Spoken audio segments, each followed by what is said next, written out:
Ashama akkam jirtu hordoftoonni chaayinaalee kiyyaa hundumti keessaniyyuu kan biyya keessaa kan biyya alaa kan idil addunyaa irratti argamtan marti keessa jirtu jedheen jira Oromoon ko baganaaf jiraattanii guyyaa har'aa akkuma beekamu jechuudha keeka waliin hojjechuuf deemaa jirra. Keekni kunis keekatti maalitti keekatti taamur yookaan immoo paaspuusaa maqaa of danda'e qaba waan ta'eef paaspuusaa jedhama. Paaspuusaan maalirraa hojjetama akkamitti hojjetama kan beektan akkuma beektanitti kan hin beeknes immoo paaspuusaa jechuun maal jechuudha jechuun keessanis waan hin oolle tarii paaspuusaan kun gosa baay'eedhaan hojjetama jechuudha. Ani yeroo baay'ee yeroo paaspuusaa hojjedhu taamurarraa hojjedha jechuudha. Keekatti paaspuusa taamur hojjechuutu natti tola. Taamur akkuma argitaa jirtan kan asitti jechuudha. Kun taamura keessaa Firesa keessaa baaseetiin jira. Fireen isaa asitti akkuma argitanii asitti burcuqqoo tokko qopheeffadheetiin jira jechuudha. Taamur burcuqqoo tokko nu barbaachisa. Amma kallattimaanii isaan kana walitti naqna jechuudha. Kun taamura jechuudha. Taamura burcuqqoo tokko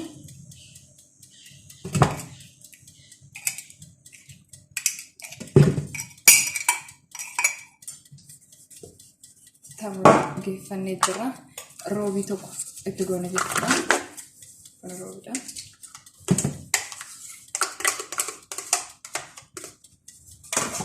Asitti geeshixaa.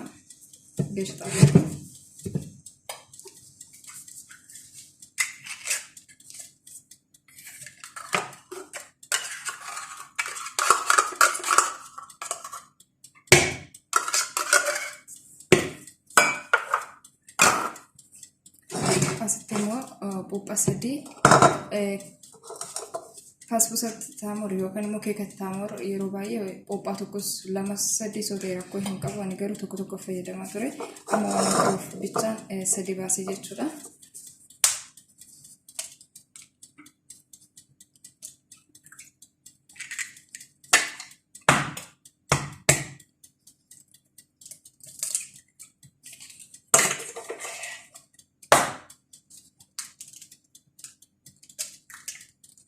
Okay.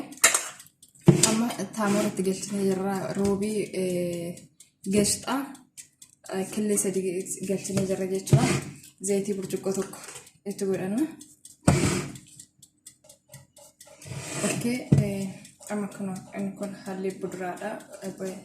Maankaa sadii fudhadhee maankaa sadeessan bishaan batabatee burcuqqoo tokko baase jechuudha.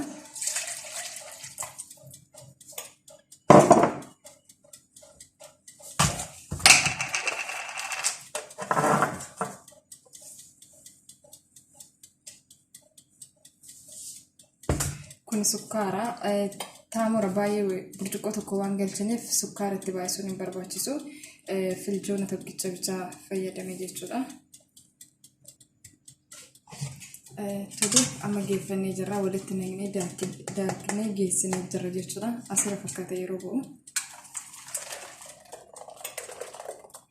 Isa akkatti bahee jira jechuudha. Kun yoo daakkame kan fakkaata taree mul'ate ta'uu danda'a. Paaspuusaan taamura bichaadha moo yookaan maaltu dabalamee hojjetama jechuun keessa waan hin oolle paaspuusaan yeroo baay'ee simiidii irraa hojjetama ni beektu jedhee nam yaada. Simiidii kanarraa hojjetama jechuudha. Simiidiin kun firee xixiqqoo wayiiti. Isa kanarraa hojjetama jechuudha. Isas burcuqqoo tokkoo fi walakkaan itti naqaa. Burcuqqoo tokkoo fi walakkaa itti naqee walakkaa mooyyuu daakuun godhaa jechuudha. Simiidiin kun akka antiniiti waan ta'eef waliin qabatu jechuudha. Yeroo baay'ee firkiskis jedha. Yeroo kophaasaa ta'e jechuudha. Argitanii kun burcuqqoo tokko.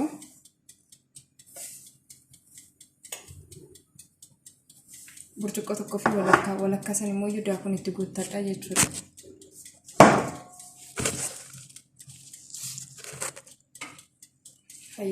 Bifa kanaan gimmaasha isaa daakuu gimmaasha isaa simiidii burcuqqoo lama jechuudha. Simiidii tokkoo fi walakkaa daakuusa.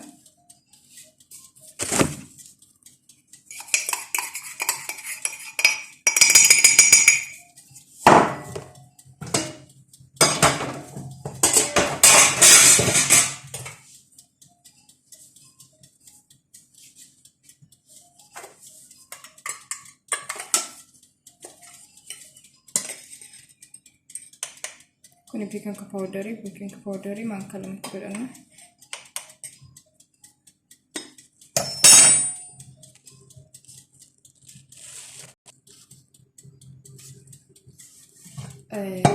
Hordoftoota kiyya kan bifa kanaan geeffannee jirra.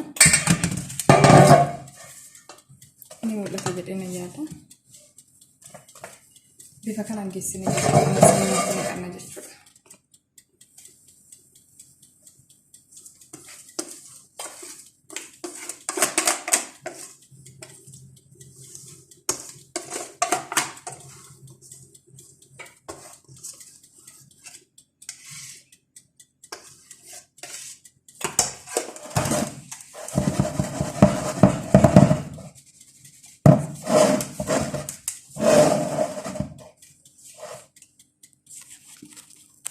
Ni mul'ata jedhee yaada kun kana fakkaata fasfusanii hanga xumura viidiyoo kiyyaa na wajjin turaan affeerraa kiyya hanga xumuraatitti yoo turtanii ni walumaan laalla jechuudha.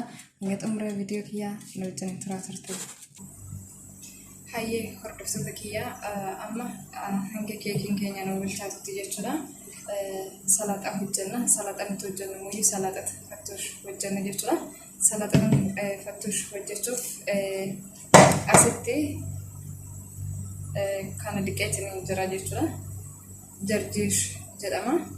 Ni beektanii kanaafiyyuu kuni jarjiish jedhama. Baqduunas timaatimii fi kiyyaaraa jechuudha. Leemoon kuni qophoositti xaabbafame jechuudha. Zayitittis ta'u faranittis ta'u kan xaabbafameedha. Fattuush waliin hojjenna jechuudha. Hanga xumuraatti nu waliin tura affeerratti yeroo deddeebi'e jechuudha. Amma salaaxaa walumaan hojjennaa jechuudha. Amma isa kana jechuudha. Hin kattafna. Erga kattafnee geessineen booda walitti nannaqannee salaaxaa ajaa'ibaa yookaan immoo irbaata ajaa'ibaa hojjechuuf deemna. Irbaanni guyyaa har'aa affeerraa mana kiyya kottaa nyaadhaa isin jira. Waan akka hojjetaniif illee akka hin dhufne kan na biratti hojjetamee ni gahaa waan ta'eef kottaa irbaata waliin hojjennu waliin haa nyaannu. Hayyee hordoftoota kiyyaa amma salaaxaa keenya kana walitti naqannee geeffannee jirra jechuudha. Kanaan geessinee jirra. Amma asitti immoo sugoo isaatu hojjennaa jechuudha. Sugoo salaaxaatu hojjenna. Asitti immoo tokko argitu jira.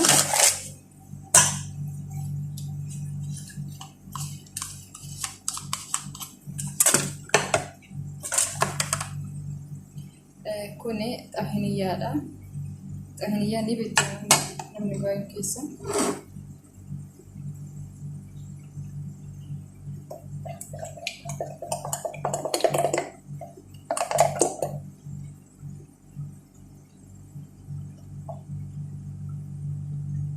Hayyee xahiniyyaa maanka lamatti godhannee jirra. Asitti immoo leemoon itti godhanna jechuudha.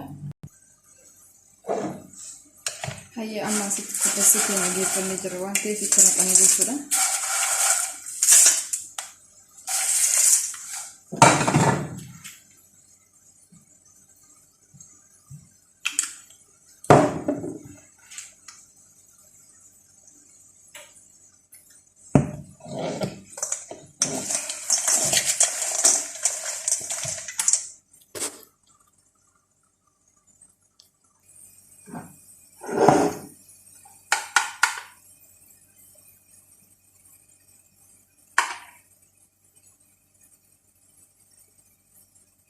Sugoon yookaan immoo saalsaan nuti hojjenne salaaxaadhaaf isa kana fakkaata.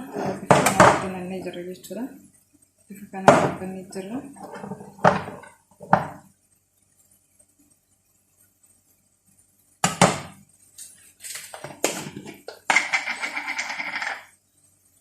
Isa kana immoo hin beekan ijoollee baay'een ijoollee shamarran jechuudha. Kan salaaxaa irratti namoota jechuudha. Salaaxaa bifa kanaan geeffannee jirra. Salaaxaa ajaa'ibaa jechuudha. Dhugaa baay'ee mi'aa kottaa nyaadhaa itti dhaqaa Oromooti. Hayyee hordoftoota kiyyaa irbaata har'aa jechuudha. Bifa kanaan hojjennee geessinee jirra. Kun chipsiidha. Chipsii ni beektan Oromooti keessaniyyuu. Asitti salaaxaan keenya bifa kanaan gahee jira. Itti aansuudhaan immoo keekni keenya keeka ajaa'ibaa nuuf baatee jirti. Kun keekiin keenya isa kana fakkaata. tarii hin gubanne hoo jechuun keessa wanta nollee keekete paasposa taamora waan ta'eef taamorri bunni itti baha malee hin gubanne yoo gubates jenne xiqqoo garuu seenee jira abiddi jechuudha malee keekin paasposa yeroo kamiyyuu bunniidha jechuudha jalaan illee bifti isaa kana isa kana fakkaata jalaanis bifti isaa isa kana fakkaata kana haye yoo murree baasnes kana isa kana ilaala tarii kaameraan kiyya qulqulluu ta'uu dhiisuu danda'a kana murree baasnee jirra kan murames kana fakkaata hordoftoota kiyya irbaanni keenya guyyaa har'aa kana fakkaata na waliin waan turtaniif affeerra mana ta'e isiniin jedheetiin jira akkasumallee mooyyuu hanga xumura sagantaa viidiyoo kiyyaa waan hordoftaniif marti keessaniyyuu galatooma alfaadha ulfina argadha isiniin jechuun barbaada asumaan mooyyuu akkuma yeroo hundumaa isiniin jedhu jechuudha dogongoraa fi hanqina jiru yoo narratti argitan jechuudha natti maana sirreessaa ani gana lafaa dhuftuudha waan ta'eef waa hedduu balleessuu hin danda'a tole jedhee kanan hojjedhe caalaa kanan balleessee agarsiisuutu baay'ata ta'uu danda'a waan saniifiyyuu na gorfadhaa badii kiyyarraa na deebisaa isiniin jechuun barbaada irbaanni keenya har'aa isa kanaadha akkasumallee salaaxaa keenyadha jechuudha dhugaa irbaata ajaa'ibaati kana hunda na waliin hojjettanii yoo dhuftanii hin nyaatin cubbii isinitti ta'a viidiyoo isinitti dheeratee jira hedduu isin jaalladha hedduu isin kabajaa turtiin keessan galgalli keessan galgala gaarii isiniif haa ta'u nagaannaaf bula hanga viidiyoo biraatiin walitti deebinee dhufnu Oromoo koo